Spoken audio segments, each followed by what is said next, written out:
Philippiens, le chapitre 1er. Le verset 6e. On peut se lever pour nous là. Prenons Exode, le chapitre 9, le verset 14e.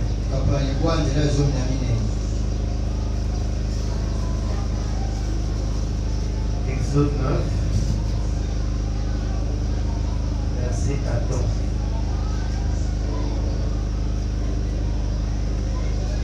Car cette fois, je vais envoyer toutes les plaies contre ton cœur, contre tes serviteurs, contre le peuple, afin que tu saches que Dieu est semblable à moi sur toute la terre. Amen. Amen. Vraiment Genèse, on va venir là. Le chapitre 1er, 1 à 9. Au commencement, Dieu créa les cieux et la terre. La terre était en forme et vide, il y avait des ténèbres à la surface de l'abîme, et l'Esprit de Dieu s'est mouvé au-dessus des eaux. Dieu dit que la lumière soit et la lumière fut. Dieu vit que la lumière était bonne. Dieu sépara la lumière avec les ténèbres. Dieu appela la lumière jour, et il appela les ténèbres nuit. Ainsi il y a un soir, il y a un matin. Ce fut le premier jour. Dieu dit qu'il y ait une étendue entre les eaux et qu'elle sépare les eaux avec les eaux. Et Dieu fit l'étendue et sépara les eaux qui sont au-dessous de l'étendue avec les eaux qui sont au-dessus de l'étendue. Et cela fit ainsi. Dieu appela l'étendue du ciel. Ainsi il y a un soir, il y a un matin, c'est le second jour.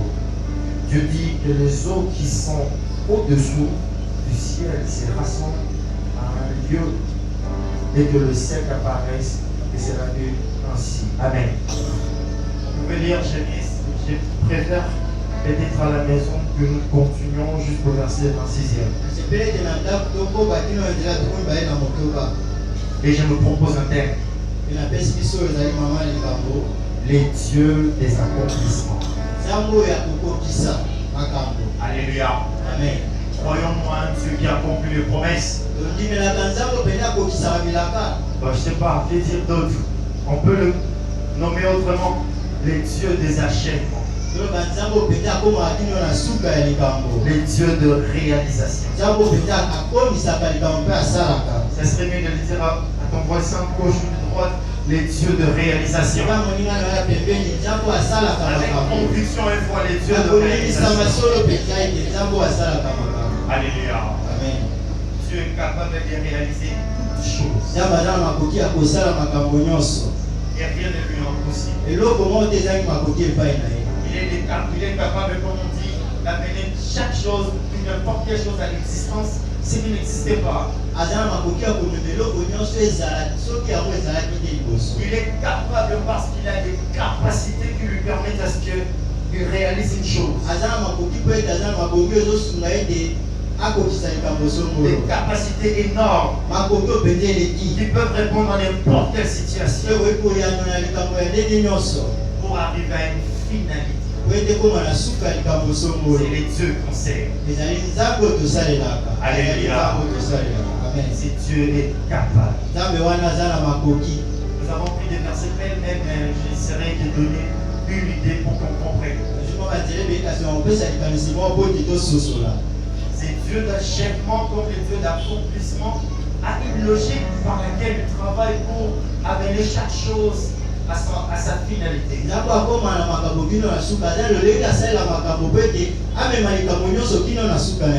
Et nous parlerons de deux éléments que Dieu se sert. En fait, qu'il achève, qu'il réalise ou qu'il accomplisse ses promesses. Et j'insiste un domaine particulier, les promesses de Dieu. Dieu n'accomplit que ce qu'il a prononcé. Il n'accomplit que ce qu'il a programmé. Tout ce qui est en dehors de son programme, de ses promesses, Dieu ne les réalise pas. Il est fidèle derrière sa parole.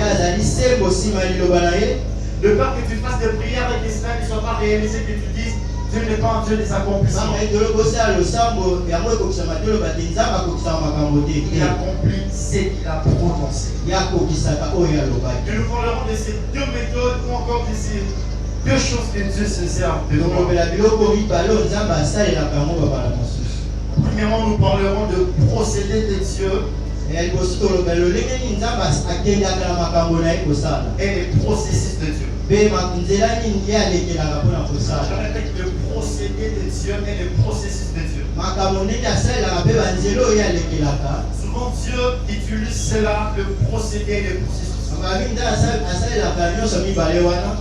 Qu'est-ce qui est donc un procédé? Déjà en Lingala, c'est clair pour que nous comprenions. C'est facile. Le procédé, c'est la manière d'aboutir à une finalité. Un objectif bien précis. Ça, c'est le procédé. Mais le processus, c'est les étapes ou l'étape qui se trouve dans la manière que tu utilises pour arriver à une finalité. On peut l'illustrer avec un exemple. On peut aller. Supposons prenons un exemple simple. Mais j'en prends dans le domaine de mariage. Quand on parle du traitement, pour combattre une maladie, ça c'est un procédé. Alléluia. Amen. C'est un procédé. Parce qu'on peut soit de prescrire des produits injectables ou encore par comprimé. Ça c'est le procédé pour combattre la maladie. Mais le processus c'est l'emploi dont tu dois te servir. C'est quoi le médecin prescrit de voir un comprimé par jour? Ça c'est le processus dans un traitement. Ou encore on peut se retrouver à Capella. Nous devons nous rendre à victoire. Peut-être qu'il y a 3 personnes. L'un peut emprunter le chemin vers l'université. L'autre Mariano, l'autre Kimoinza. Le voie qu'on se sert, ce sont de manières, de procédés. Mais celui qui passe par Yolo Médical, c'est une étape dans un procédé. Et souvent tu se sers de ces choses pour accomplir les objectifs. Le procédé et le processus. Nous ne parlerons pas plus du comment, mais pourquoi. Pourquoi tu utilises le processus? Et il utilise le procédé. Paul parle ici, c'est lui qui a commencé en vous cette belle œuvre, la rendra parfaite. Je suis persuadé qu'il rendra cela parfait. Alléluia. Amen. Nous venons de lire dans Exode 9, le verset 14e.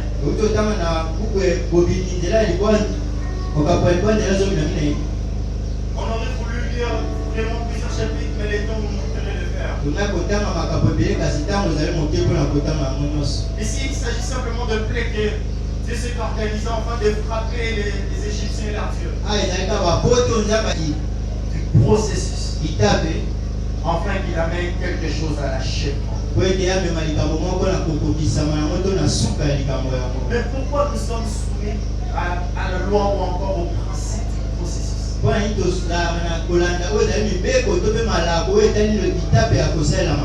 Dieu qui est le tout-puissant. Voyons un peu la grandeur de Dieu.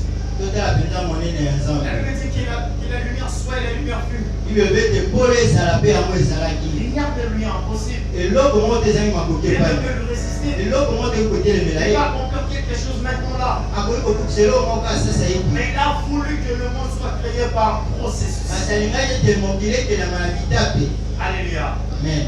On s'est déjà posé cette question. On s'est posé déjà cette question, pourquoi est-ce que les traitements à l'hôpital, il est procédural? Voilà, il y a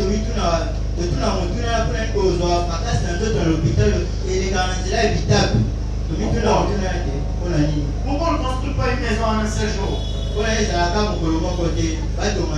Pourquoi pour préparer, on ne peut pas tout mélanger à la fois et on mange directement, on prépare, on mange?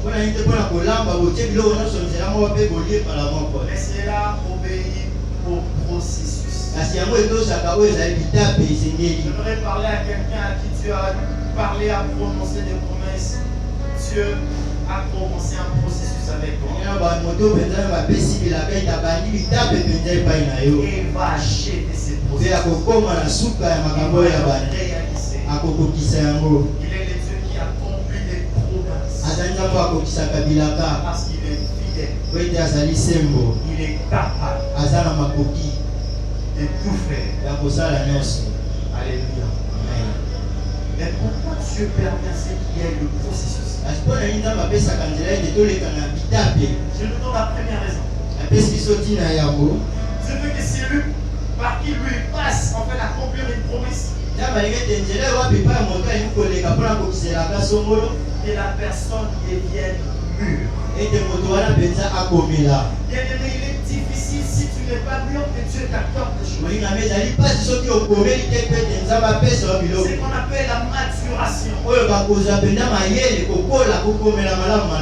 On peut placer une fondation. Tant que la fondation n'est pas encore mûre, elle ne peut pas supporter des colonnes. Alléluia. Amen. Tu attends que tu deviennes mûr. Donc dans la réalité, dans la vie quotidienne, dans la spiritualité. Et cette maturation, ça va se faire sentir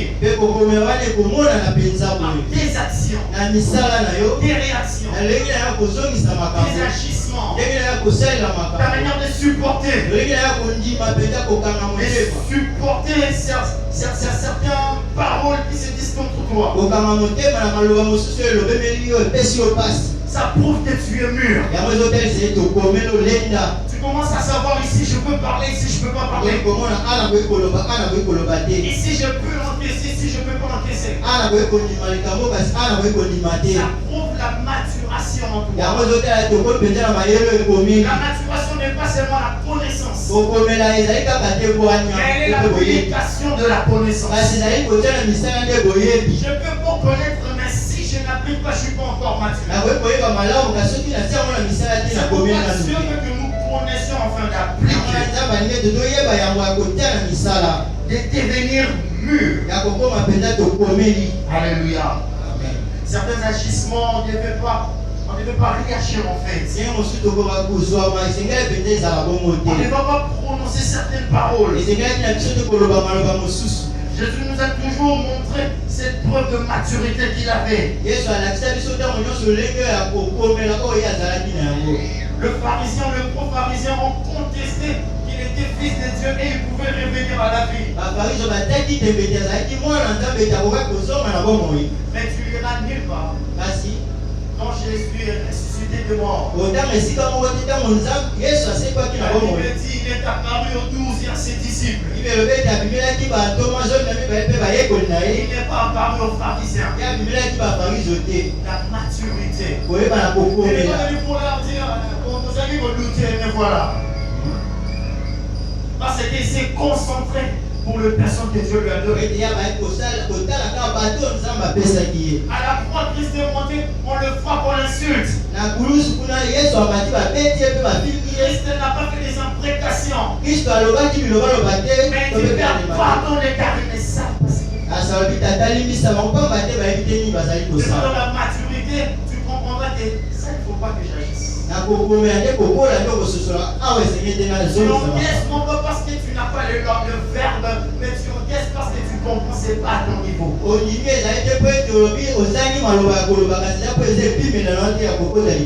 Ça, c'est la maturité. Dieu veut que nous puissions devenir matures. Dans nos actes, dans nos agissements. Et quand nous réagissons en sans réfléchir. Il m'a fait ça, je dois réagir. Des fois, Dieu veut que tu restes calme. Dieu veut que tu ne dises aucun mot. C'est une bonne réaction. Alléluia. Amen. Et je prie que Dieu nous amène à la maturité. Afin que certaines choses soient accomplies dans nos vies. Mais il y a même la maturation au niveau spirituel. Dieu veut que nous devenons matures. Dans certains domaines. Il y a des grâces que Dieu nous accorde. Dieu ne veut pas que ça reste à ce niveau, mais il faut que ces grâces croissent. Ces grâces permettront à ce que certains privilèges de Dieu viennent vers toi. Certaines promesses accomplissent vers toi. Dieu, vous regarderez, Dieu a appelé à Moïse à l'âge de 80 ans. Il a compris que ça c'est l'âge de la maturité. Et maintenant là il peut supporter mon peuple. Maintenant là il aura un cœur pour mon peuple. Le roi David, il a vaincu Goliath. Mais sa victoire face à Goliath ne lui a pas fait roi. Des fois nous pensons que certaines réalisations, certaines compétences nous donnent accès à certaines positions.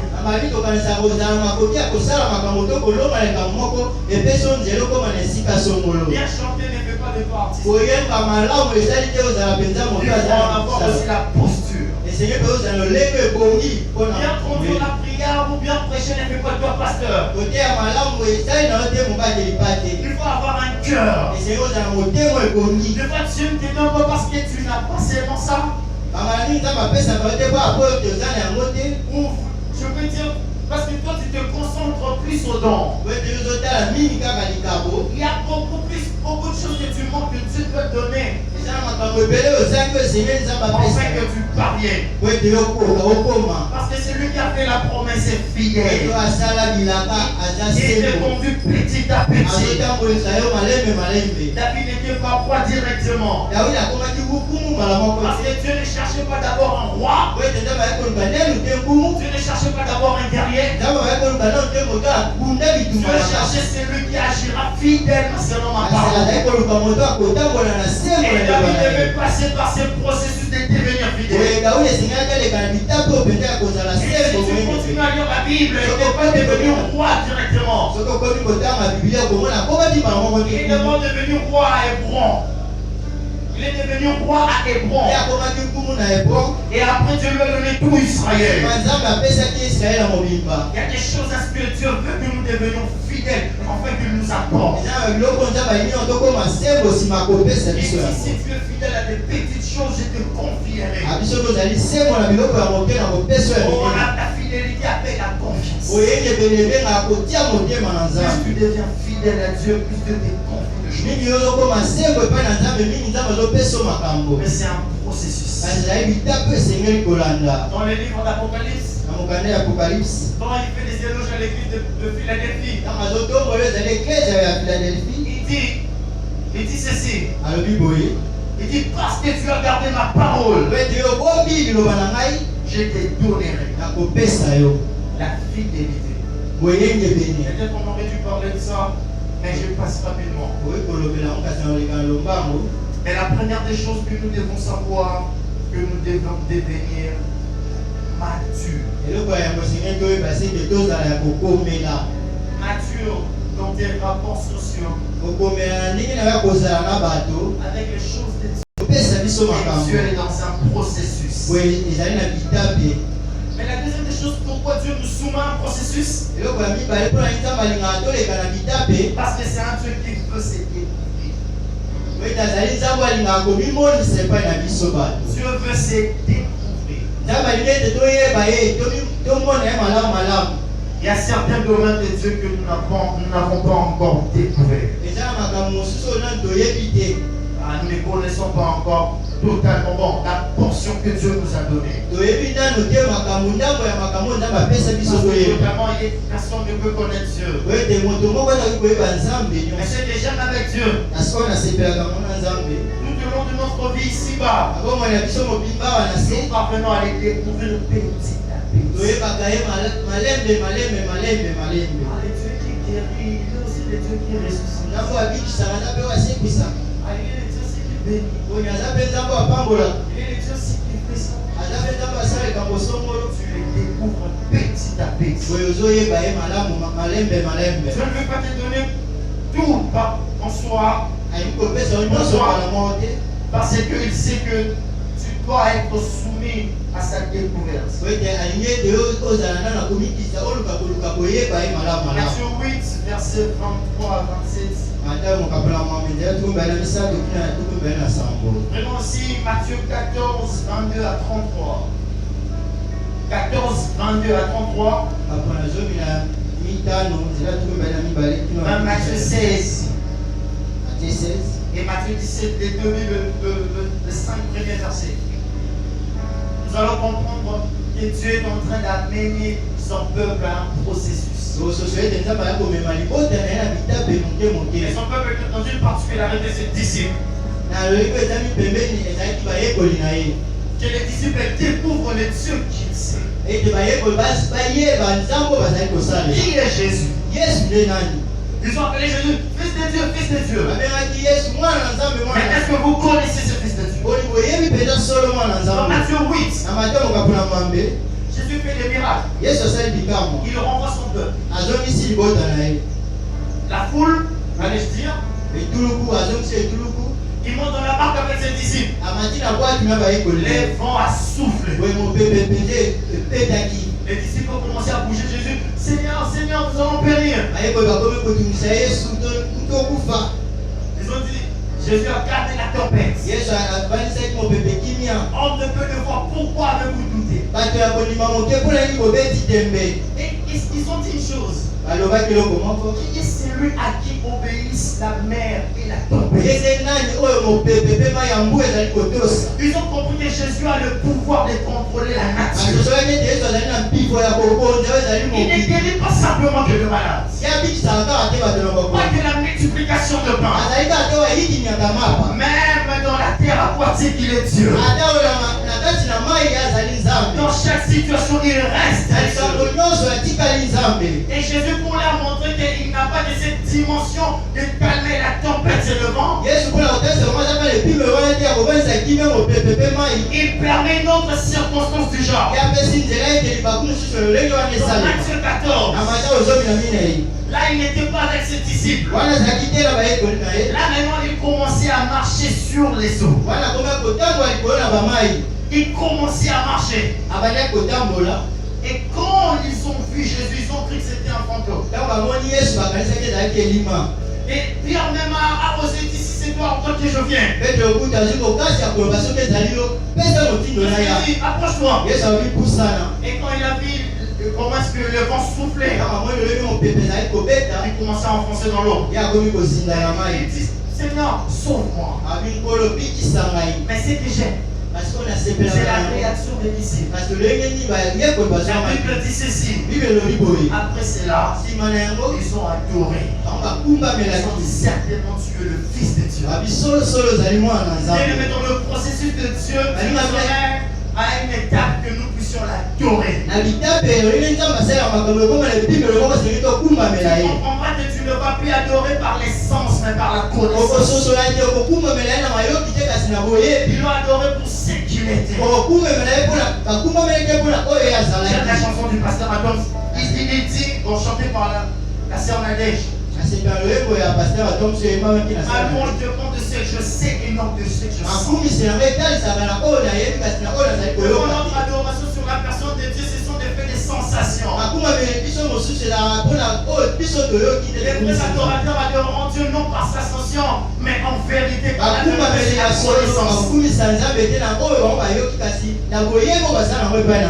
Vous connaîtrez la vérité et elle vous affranchira. Amen. Dieu veut que dans ces processus que tu connaisses qui il est.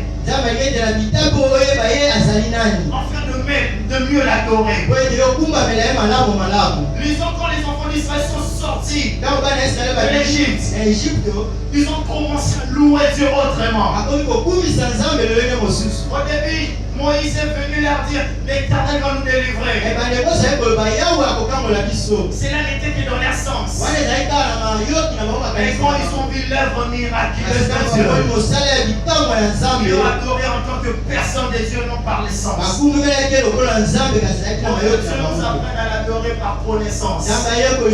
Nous devons respecter le processus. Ce n'est pas en vain que Dieu te fait passer par le processus. Tu as besoin que tu découvres qui il est. Il est qui réellement.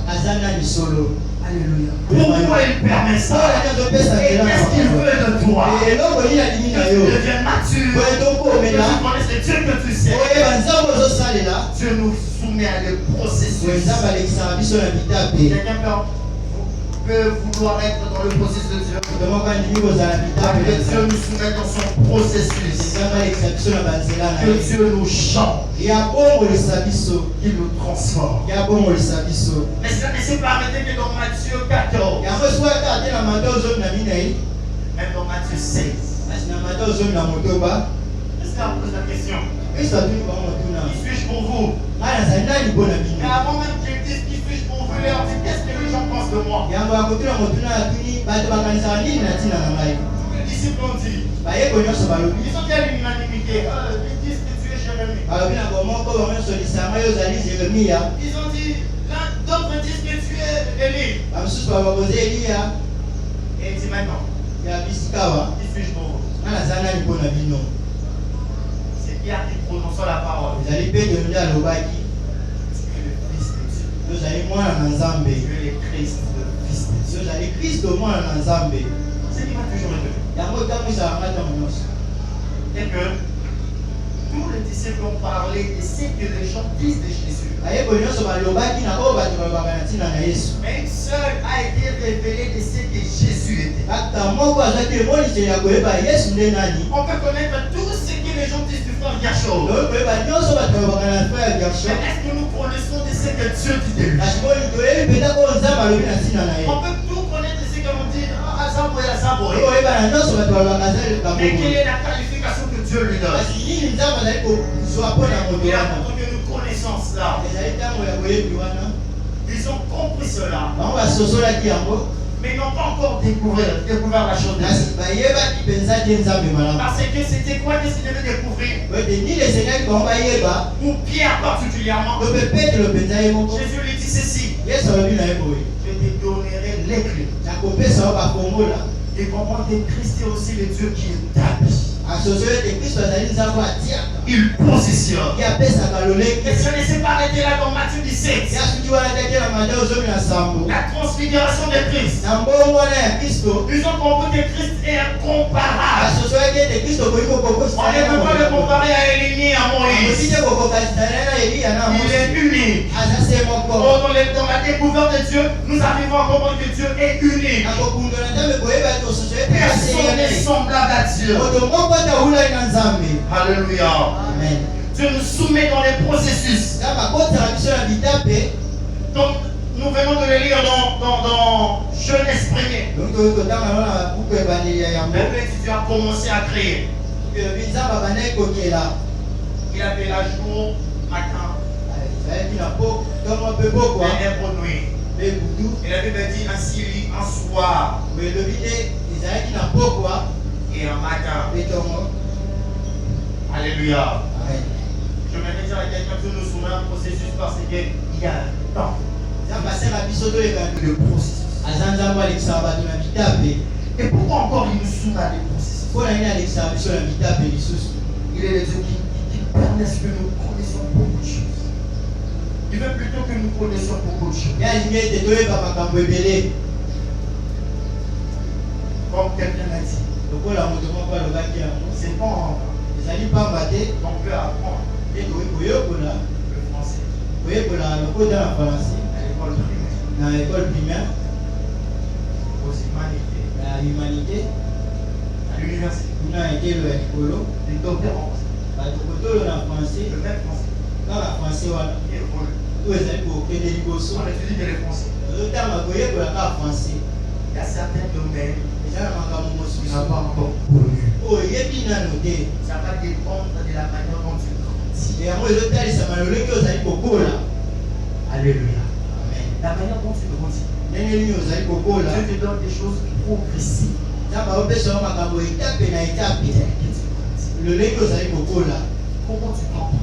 ndenge nini ozali kososola Comment tu conçois? ndenge nini ozali kozwa Dieu makambo te donne progressivement. nzambe azopesa yo etape na etape. On ne peut pas te donner, si tu as l'école primaire, de te donner les français qui à l'université, tu comprends pas. soki oza na ekole primaire opesa yo français oyo ezali na université C'est pas ton niveau. oyo eza epimelo na yo te Et tu atteindras les niveaux, yango okóma nde na epimelo ça viendra. yango ekoya C'est pourquoi Pierre, yango wana petelo donc Christ a commencé à lui laver le pied. oyetango kristo akokosokole makolo Ne me lave pas le pied. akosokolango makolo te Jésus lui dit, yesu alobi na c'est que je fais, tu comprends oyo pas. nazosala Mais ozososola tu comprendras. asokososola Il y a des choses, il y a des fois, la pratique précède la connaissance. abandi misala yango eyaka liboso ya Dieu koyeba permet ce que tu pratiques. ntango apesi ndele totala misala Et puis tu dis, ah, j'ai pratiqué à cause de ça. nabaki kosala yango na ntina eloko Et la pratique t'a maximisé dans beaucoup de domaines. kotala misala esali ete okoma moto okubi Ah, il fallait que je pratique. esengelaki nasala Ah, Dieu m'a préservé à cause de la pratique. ntango abombaki nga na ntina ya misala oyo Mais au début, tu n'avais pas la connaissance. kasi na ebandi ozalaki na boyebi te Ah, on faisait ça pour ça. tozalaki kosala yango mpona likambo Ah, oyo tu avais ça pour ça. ntango asalaki yo mpona boye Tu commences à comprendre. boye nde okomi kososola C'est ce que Dieu veut pour toi. yango nde nzambe alingi mpona Parce yo qu'il réalise chaque promesse. ye azali kokokisa bilaka biso Tu avances vers la fin. azokende na suka Il est le Dieu de réalisation. aza nzambe akokisaka Tout ce makambo qu'il nous a dit, il va les accomplir. oyo aloba na biso nyonso akokokisa yango Il n'est pas seulement le Dieu de processus, mais le Dieu de procédé. azaka nzambe te ya bitape kasi aza nzambe aleki ya kosalela makambo Il prend une voie ye azwaka nzela moko pour accomplir des promesses. mpona kokokisa bilaka Il emprunte un chemin. ye azwaka nzela songolo Mais pourquoi nous ne connaissons pas le chemin de Dieu? mpona nini toyebaka te banzela na On nzambe peut connaître la finalité, mais pas le voie de Dieu. toyei koyeba te suka ya likambo kasi tokoki koyeba Il banzela na nzambe dit, vos voies ne sont pas mes voies. ayi banzela na bino ezali banzela na nga te Dieu crée ses voies pour se différencier de nous hommes. ntango bakei banzela opo etakesanisa na biso bato Il veut te dire que je ne suis pas comme toi. mpona koloba ete azali lokola yo te Je dépasse ton entendement. naleki lolenge na yo komona makambo Il prend des chemins par lesquels nous n'imaginons pas. ye azwaka banzela oyo biso tokanisaki kutu te Dieu, il est le Dieu des étonnements parce qu'il utilise des voies que nous n'imaginons même pas. atango akambwisaka mpe tasalaka banzela oyo biso tomaniolaki kutu Je te prie que Dieu commence à t'étonner. naboni ete nzambe abanda kopesa yo C'est ce que l'apôtre Paul dit dans 1 Corinthiens 2. yango ntongo mpona babina korinto ya makolo Ce sont mibale les choses que l'œil n'a point vues, eza makambo oyo miso emona soko l'oreille n'a point mato entendu, eyoka te qui ne sont pas montées dans le cœur de oyo l'homme. ebandaki te na motema ya Ce moto sont des choses que Dieu fait, ezali makambo oyo nzambe que asalaka tu ne peux pas oyo imaginer. koyi komanyola Mais kutu toi, avec kokanisa quelque chose à sa parce que réalisation, nzambe likambo moko akokokisama na tu es yango capable de tout. nzambe aza na makoki ya Il kosala nous nyonso chante parce que ses voix sont insondables. asalaka yango mpe ete banzela ye tokoki Je vois la mer rouge. kosola ya mai na mbu Moïse avait la certitude que Dieu fera quelque chose. oyo asukisabaki na ete Mais il nzambe ne savait pas comment Dieu le verra. ayebaki te lolenge nzambe C'est akosalela pourquoi il yango a dit gardez silence éternel pour battre alatina pour vous. bakoma na kimia okobundela Là où Moïse attendait qu'il y ait une lutte, ntango mwasi azalaki Dieu a séparé la mer. Ça, ozeli c'est la puissance de Dieu. ezali nguya na Il a nzambe utilisé une voie autre que notre Dieu. asalaki nzela oyo esalaki na obiso Oh, il nous étonne toujours. yakambisaka biso ntango Ne nyonso propose pas à Dieu tes pensées. kolakisa nzambe ete Parce makanisi qu'il na ne yo passera pas selon tes pensées. ete ya kosala makambo te okolanisa Mais Dieu a makanisi dit na yo agis selon tes propres voies. ya kosala kolanisa Et makanisi na yo tu verras le processus commence et le procédé de Dieu. omona bitape ekobana mpe ndenge na azosala makambo Il permet que nous soyons soumis à des procédures. azopesa ndenge ete toleka ndenge Que na nous kosala comprenions sa grandeur infinie. po ete tososola monene Que na nous oza comprenions basuka qui il est réellement. tososola ye aza nani Ah, c'est un solosolo Dieu formidable, merveilleux. aza nzambe moko kitoko malamu mingi Et Dieu veut aussi que nous puissions comprendre une chose. alingi mpe tososola eloko moko Il utilise le procédé. ye asalelaka makambo ndenge ya Toi, kosala tu te confies confie en lui. Bien-aimé dans le Seigneur. Devons-nous nous confions à la méthode Dieu du méthode. Jésus dit à Pierre, jette le filet côté droit. Pierre lui répond, nous avons essayé toute la nuit, mais nous n'avons pas reçu aucun poisson. Mais ta parole, je jetterai. Pierre ne s'est pas confié d'abord à la méthode. Quand c'était lui, il a utilisé cette méthode, droite ou gauche. Mais il a dit, parce que le maître a parlé, certainement je dois obéir. Ça, c'est la confiance. C'est par la foi qu'Abraham a assuré chemin qu'il ne connaissait pas. Il ne connaissait pas Canaan. Il ne connaissait pas là où Dieu allait le fixer. Là où il était. Là où Dieu l'a béni. Confions-nous à l'Éternel. Mettons toute notre confiance en lui. La Bible dit, maudit soit l'homme qui se confie en l'homme. Béni soit l'homme qui se confie en l'Éternel. Dans cette situation, qui est ton appui? Qui est ton secours? Tu prends aux propositions de gens où tu crois à la promesse de Dieu, elle s'accomplira selon ses voies. Tu veux une confiance aveugle que tu crois. Je sais qu'il accomplira. Je mets confiance en lui. Alléluia. Amen. Nous prions parce que nous avons confiance. Aujourd'hui, il y a des mais je crois qu'il le fait. Amen. C'est pourquoi je mets confiance. Je ne sais pas comment, mais je sais. Parce que toi, tu as parlé. Celui qui a parlé n'est pas un homme. Mettons Dieu dans son identité. Il n'est pas un homme. Et il n'est pas un homme pour se répandre. Le fils de l'homme pour se répandre.